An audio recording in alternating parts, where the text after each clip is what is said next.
எல்லோருக்கும் வணக்கம். நான் திருமாரஞ்சி பேசுகிறேன்.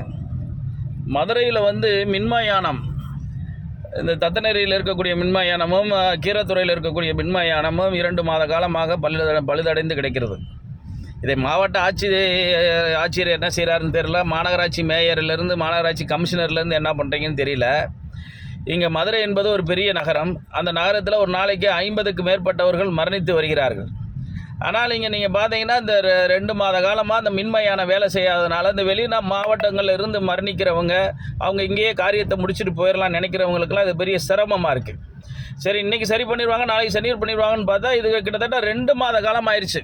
இப்போ இந்த மின்மயானங்கள் பழுதடைஞ்சு இது வரைக்கும் மாநகராட்சியும் கண்டுக்கறல, மாவட்ட ஆட்சித்தலைவரும் கண்டுக்கறல, இந்த மத்திய தொகுதியினுடைய சட்டமன்ற உறுப்பினர் திரு பிடிஆர் தியாகராஜன் அவர்களும் இதை கண்டுக்கறல, கார்ப்பரேஷன் கமிஷனரும் கண்டுக்கறல.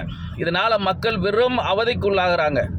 இன்றைக்கி இந்த எரியூட்டக்கூடிய பணியாளர்கள் மன வருத்தத்திலையும் வேதனையில் இருக்கிறாங்க. அவங்களால பணிச்சுவை தாங்க முடியலை. ஏன்னா இங்கே பார்த்தீங்கன்னா தத்தநேரி மின்மயானன்றது பெரிய மின்மயானம். இங்கே விபத்துக்குள்ளானவர்கள் பல்வேறு வெளி மாவட்டத்தில் உள்ளவர்கள்லாம் எரிக்கக்கூடிய பகுதி. இப்போ எல்லாருமே எரியூட்டக்கூடிய இடத்துக்கு போகிறதுனால அங்கே இருக்கக்கூடிய பணியாளர்கள் ரொம்ப சிரமத்தில் இருக்கிறாங்க. உடனடியாக இந்த பணியை, இந்த மின்மயானத்திற்கான வேலையை ஆரம்பித்து உடனடியாக முடித்து தர வேண்டும் மதுரை மாவட்ட ஆட்சியர் தலைவரும் மாநகராட்சியும். அப்படி இல்லை என்று சொன்னால் இது தமிழகம் தழுவிய போராட்டத்தை தென்னிந்திய ஃபார்வர்ட் பிளாக் கட்சி கையில் எடுக்கும்.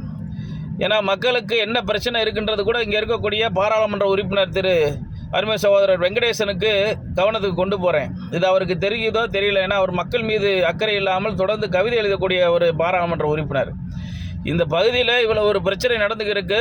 இந்த திராவிட மாடல் ஆட்சியில் மனிதன் வாழத்தான் முடியலைன்னா சாகவும் முடியாத நிலையில், செத்தவனை கொண்டு போய் நிம்மதியை புதைக்க முடியாத நிலையில் நம்ம வாழ்ந்துக்கிட்டு இருக்கோம். இந்த நிலையை மாற்றணும்னா நீங்கள் இதை உடனடியாக சரி செய்யவில்லை என்று சொன்னால் தென்னிந்திய ஃபார்வர்ட் பிளாக் கட்சியானது மதுரையிலே மாபெரும் ஒரு ஆர்ப்பாட்டத்தை நடத்தும் என்பதை தெரிவித்துக் கொள்கிறேன். நன்றி.